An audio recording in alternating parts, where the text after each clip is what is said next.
STA TV, media syiar Islam. Bismillahirrahmanirrahim. Assalamualaikum warahmatullahi wabarakatuh.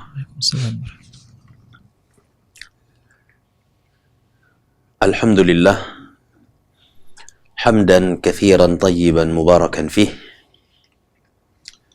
mubarakan alaih kama yuhibbu rabbuna wa yardah. Ashhadu an la ilaha illallah wahdahu la syarika lah, wa ashhadu anna Muhammadan abduhu wa rasuluh. Allahumma salli wa sallim wa barik ala nabiyyina Muhammad wa ala alihi wa ashabihi wa man tabi'ahum bi ihsan ila yaumiddin, amma ba'd. Saudara-saudaraku kaum muslimin dan muslimat pendengar Radio Syiar Tauhid dimanapun berada, semoga Allah subhanahu wa ta'ala selalu dan senantiasa melimpahkan rahmah dan karunia-Nya kepada kita semuanya. Alhamdulillah, Allah tabaraka wa ta'ala masih memberikan kepada kita kesempatan untuk berada di dalam bulan Ramadan, beramal dengannya, baik dengan ibadah puasa ataupun dengan qiyamul lail, qiraatul Quran, dan yang lainnya dari ibadah-ibadah yang sangat dianjurkan oleh Allah tabaraka wa ta'ala di dalam bulan Ramadan.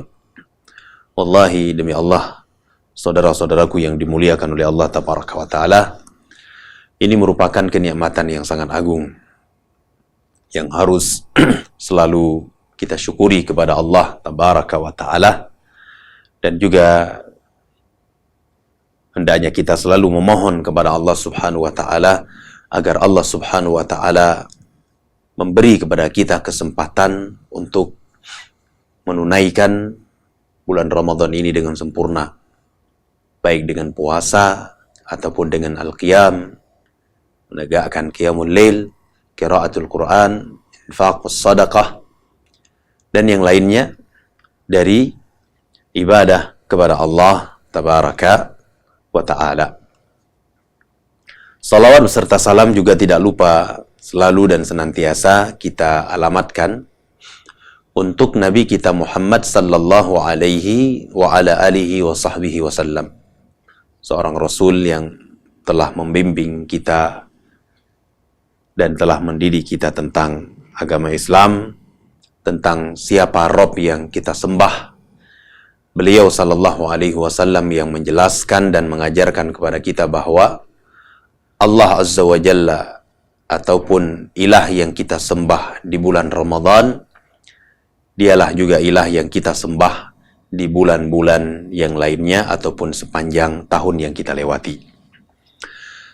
Saudara-saudaraku yang dimuliakan oleh Allah, pada pertemuan yang lalu alhamdulillah kita telah terangkan poin yang pertama tentang hikmah dari disyariatkannya bulan Ramadan, atau kita telah mempelajari satu poin dari madrasah Ramadan, bahwa Ramadan yang Allah tabaraka wa ta'ala pertemukan dengan kita pada tahun ini mengingatkan kembali kepada kita bahwa kita ini diciptakan oleh Allah subhanahu wa ta'ala untuk beribadah kepadanya. Sebagaimana firman Allah azza wa jalla di dalam Al-Quranul Karim, Allah mengatakan, wa ma khalaqtul jinna wal insa illa liya'budun. Tidaklah aku ciptakan jin dan manusia melainkan agar mereka beribadah kepada aku. Dan momentum Ramadan ini kembali mengingatkan kita bahwa posisi kita di hadapan Allah azza wa jalla tidak lebih dari seorang hamba yang dituntut untuk beribadah kepadanya. Baik, kemudian diantaranya diterangkan dan disebutkan oleh para ulama bahwa Ramadan yang Allah tabaraka wa ta'ala mudahkan kita bertemu dengannya di tahun ini kembali mengingatkan kepada kita tentang pentingnya tazkiyatu an-nafas, kesucian dan kebersihan jiwa dari berbagai macam jenis penyakit. seorang muslim yang berada di dalam bulan Ramadan dengan berbagai ibadah yang ia lakukan, dengan berbagai macam ibadah yang ia amalkan, mulai dari ibadah puasa di siang harinya, demikian pula qiraatul Quran, infak maupun sedekah, dan juga ibadah yang lainnya di malam hari seperti qiyamul lail, qiraatul Quran. Ini semuanya menjelaskan ataupun seakan-akan menitipkan pesan tentang pentingnya tazkiyatu an-nafas, terkhusus ibadah puasa, di mana seseorang ketika berpuasa dia sangat dianjurkan, sangat diperintahkan oleh Allah Tabaraka wa Ta'ala untuk menjaga lisannya dari ucapan-ucapan yang tidak baik.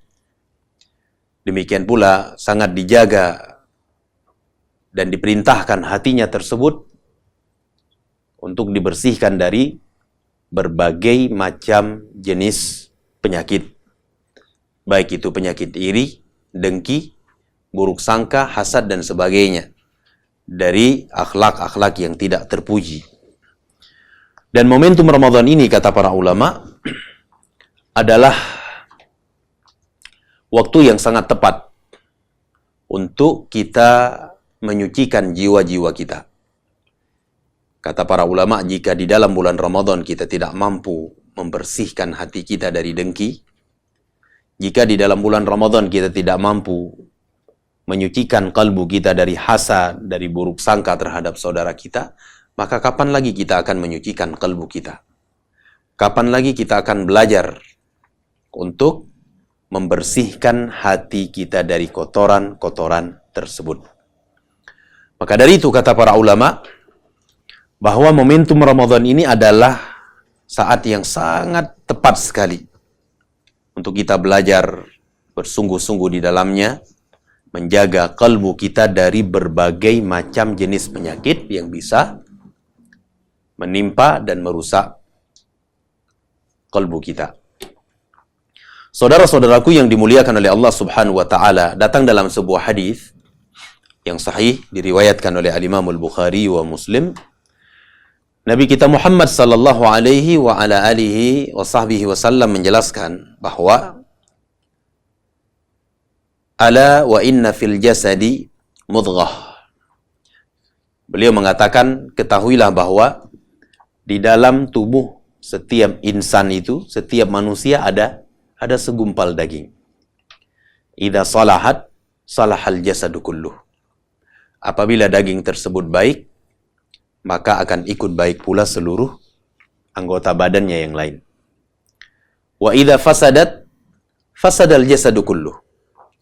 Dan apabila daging tersebut jelek, rusak, maka akan ikut rusak seluruh anggota badannya yang lainnya. Nabi alaihi salatu wassalam mengatakan, ala wahyal qalb. Ketahuilah bahwasanya segumpal daging tersebut adalah hati. Nabi alaihi salatu wassalam menggambarkan kepada kita bahwa jika hati seorang hamba tersebut rusak, ditimpa oleh penyakit-penyakit yang berbahaya, semisal penyakit hasad, penyakit iri terhadap saudaranya yang dilebihkan rizki oleh Allah Azza wa Jal, ataupun penyakit berburuk sangka, ataupun penyakit kedengkian dan yang lainnya, ya,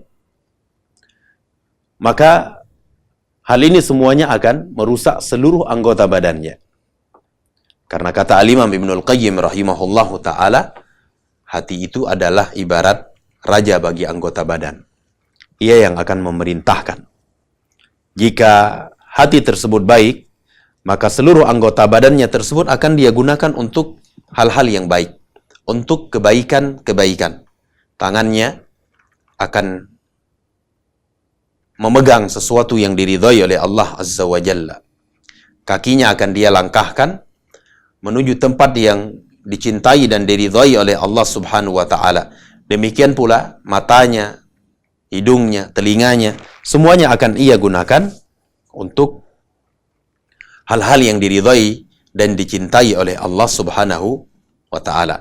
Demikian pula sebaliknya, jika hati seorang hamba, hati seorang insan tersebut rusak, maka seluruh anggota badan yang dia miliki akan ikut rusak dan melakukan perkara-perkara yang mendatangkan kemurkaan Allah Tabaraka wa ta'ala.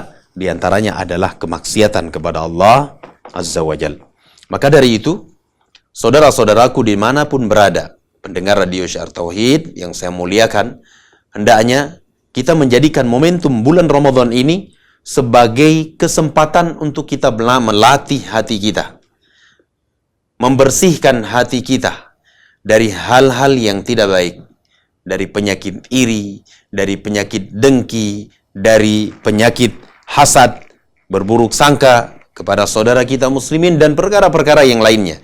Karena ketika seseorang berpuasa, seseorang itu dianjurkan untuk benar-benar menjaga dirinya dari hal-hal yang seperti ini. Karena dia bukan cuma diperintahkan oleh Allah Azza wa Jalla menahan diri dari hal-hal yang membatalkan puasanya, baik itu makan, baik itu minum, ataupun jima, ataupun yang lainnya dari perkara-perkara yang membatalkan puasanya. Namun, dia juga diperintahkan oleh Allah Azza wa Jalla untuk menjaga hatinya dari perkara-perkara yang akan mengurangi kadar pahala puasanya di sisi Allah Tabaraka wa ta'ala.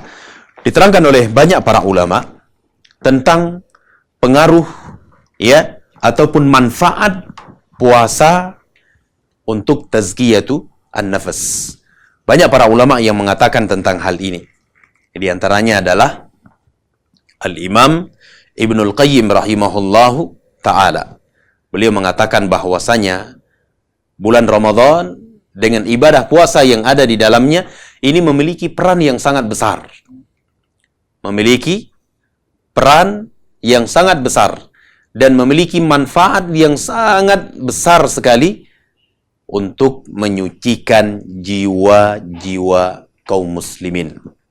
Ya, kalau seseorang misalnya berolahraga, ya, maka ini akan membuat badan ataupun fisiknya tersebut menjadi baik, menjadi sehat. Dan dengan berpuasa, kata Al-Imam Ibnul Qayyim rahimahullahu ta'ala, ini akan menjadikan kalbunya tersebut menjadi kalbu yang suci, menjadi kalbu yang bersih.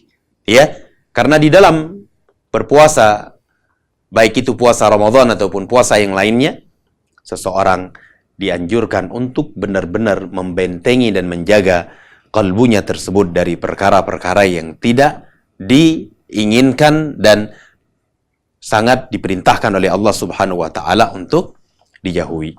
Allah Tabaraka wa ta'ala berfirman di dalam Al-Quranul Karim, di dalam sebuah ayat yang sangat agung sekali.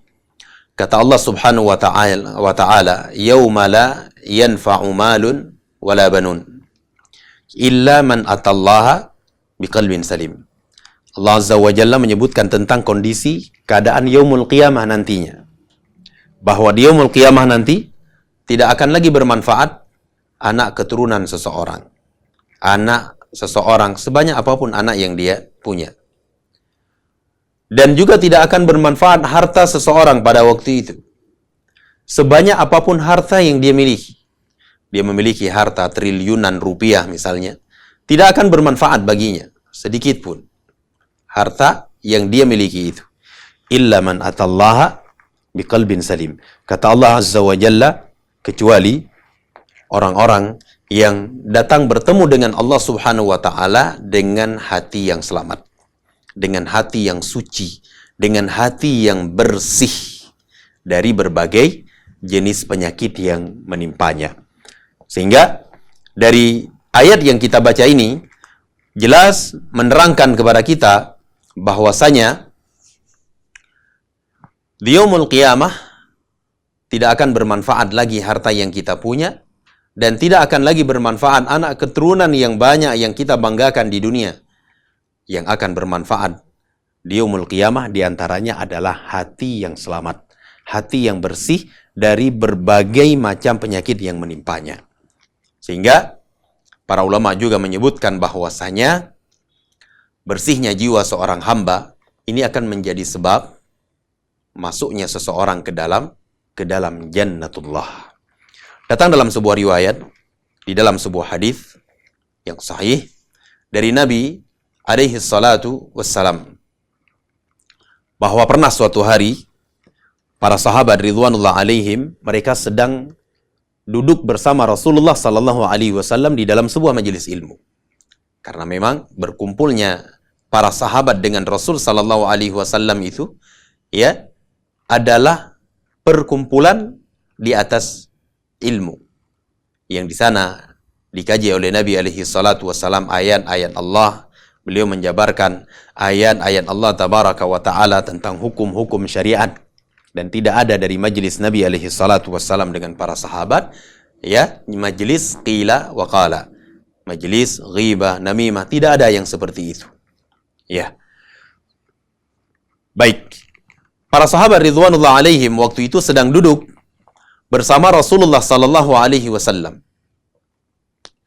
Tiba-tiba Nabi alaihi salatu wassalam mengatakan kepada para sahabat, kata beliau, sayattali'u alaikumul an rajulun min ahlil jannah. Nabi alaihi salatu wasallam mengatakan kepada para sahabat, wahai para sahabatku, sebentar lagi akan datang, akan hadir, akan muncul di depan kalian seorang pemuda yang akan memasuki surga Allah. Ini adalah kabar gembira dari Nabi alaihi salatu wasallam. Allah azza wa jalla berfirman, ya, wa ma yantiqu 'anil hawa in huwa illa wahyun yuha. Tidaklah Muhammad sallallahu alaihi wasallam berbicara dengan hawa nafsunya. Muhammad sallallahu alaihi wasallam tidak pernah berbicara dari hawa nafsu beliau. Akan tetapi yang beliau sampaikan itu adalah wahyu yang diwahyukan kepada beliau. Ya. Sehingga ketika Nabi alaihi salatu wasallam mengatakan bahwa akan datang sebentar lagi seorang pemuda yang akan memasuki surga Allah tabaraka wa ta'ala, ini adalah wahyu dari Allah. Ini adalah kabar gembira dari Allah azza wa jalla untuk pemuda tersebut. Kemudian di dalam hadis itu tidak lama kemudian datanglah seorang pemuda Ansar menemui Nabi alaihi salatu wassalam. Beliau memberikan salam kepada Rasul sallallahu alaihi wa ala alihi wa sahbihi wasallam dan para sahabat. Ya. Kemudian di hari yang kedua, di keesokan harinya, Nabi alaihi salatu wassalam juga sedang duduk dengan para sahabat di dalam sebuah majelis ilmu.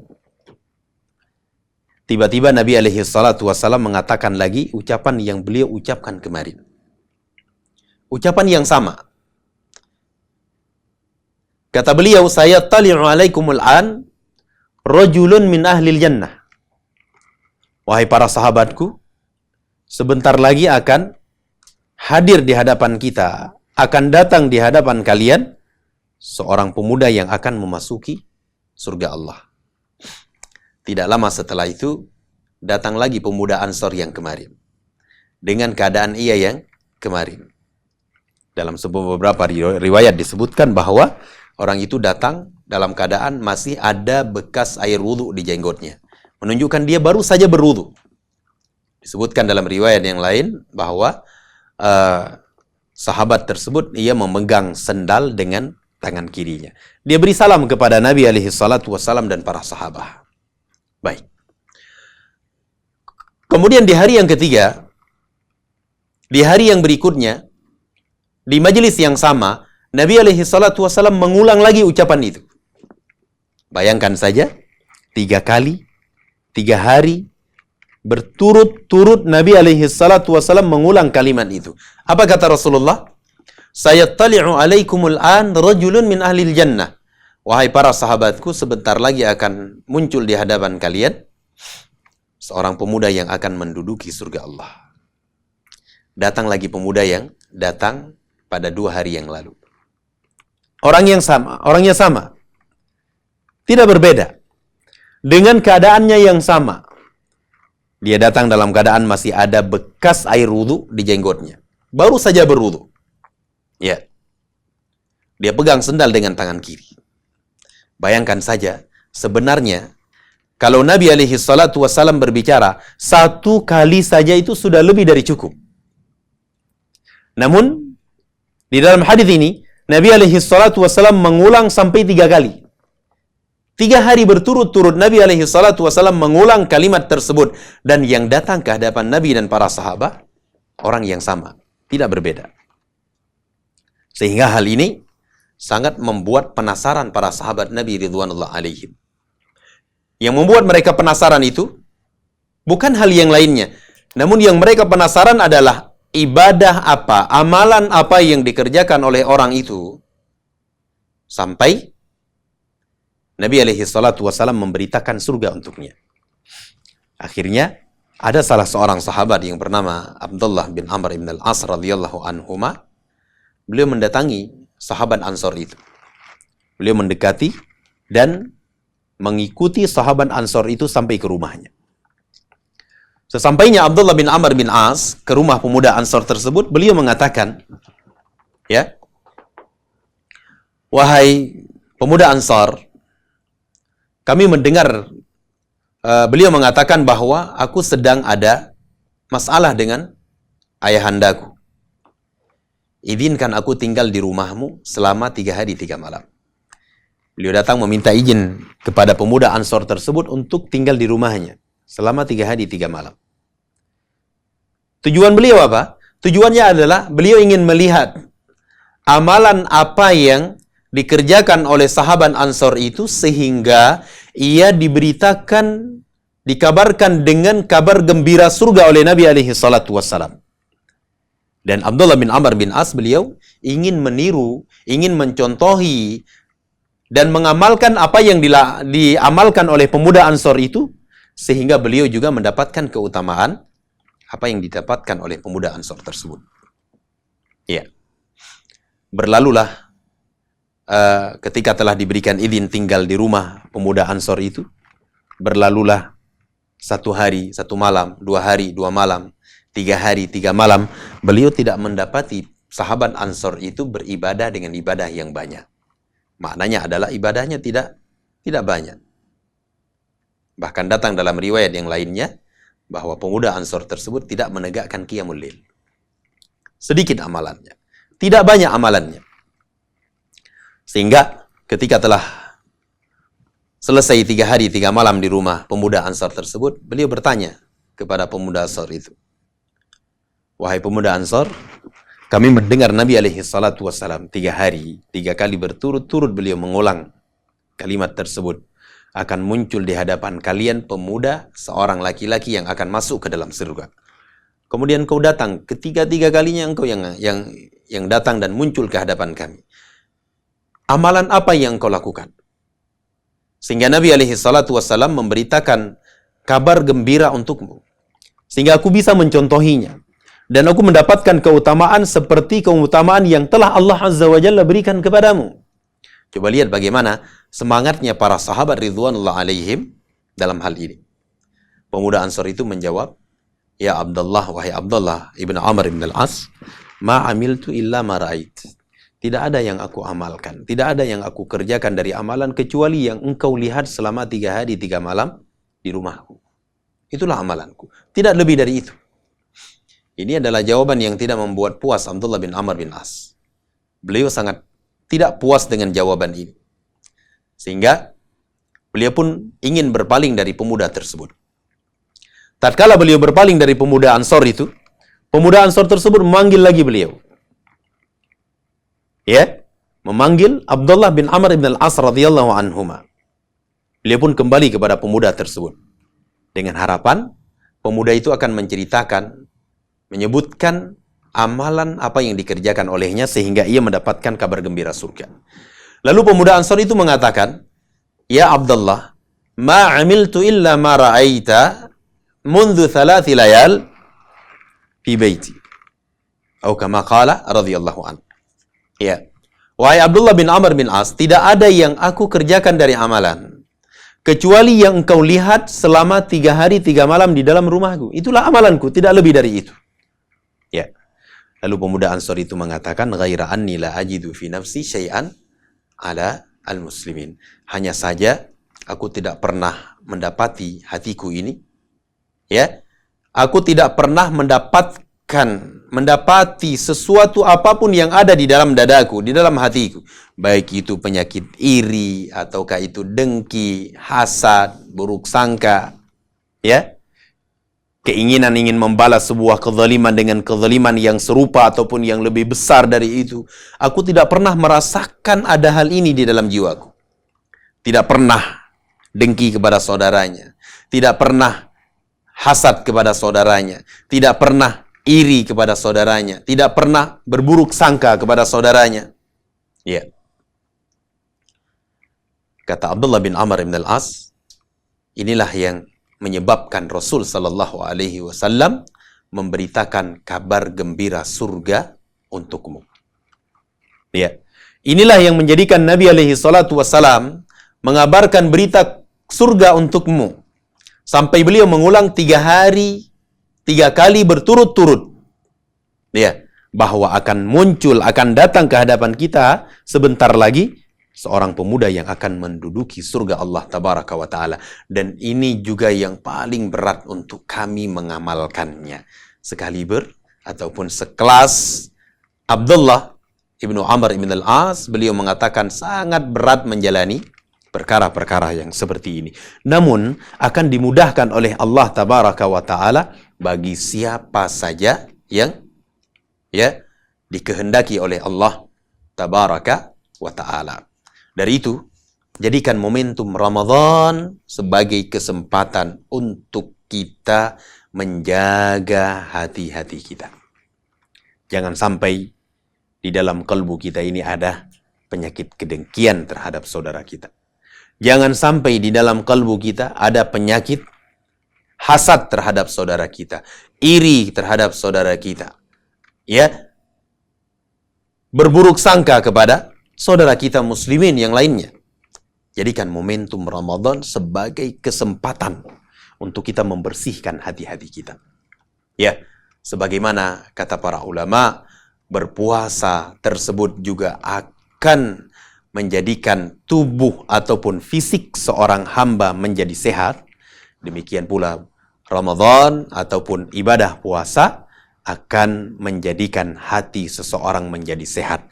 Sehat dari penyakit, sehat dari iri, sehat dari dengki, dan berbagai penyakit hati yang lainnya. Yang tentunya penyakit-penyakit tersebut lebih berbahaya dibandingkan penyakit fisik. Ya, kalau penyakit fisik, ya, resiko yang paling tinggi, resiko yang paling besar adalah al-maut, kematian. Tidak ada yang lebih dari itu. Tidak ada resiko yang lebih besar dari itu.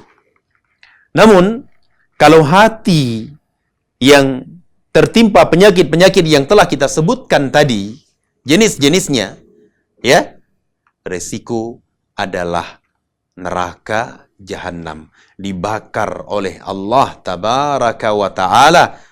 Ya, resikonya adalah siksa yang sangat pedih. Sehingga kata para ulama, ya, penyakit hati itu jauh lebih berbahaya dibandingkan penyakit-penyakit yang lainnya. Wallahu ta'ala a'lam bissawab. Sekali lagi saya mengingatkan diri saya pribadi, ya, dan juga kepada pendengar Radio Syiar Tauhid 96,1 FM dimanapun berada, jadikan momentum Ramadan ini, yang hari ini kita sudah berada pada hari yang ke-13.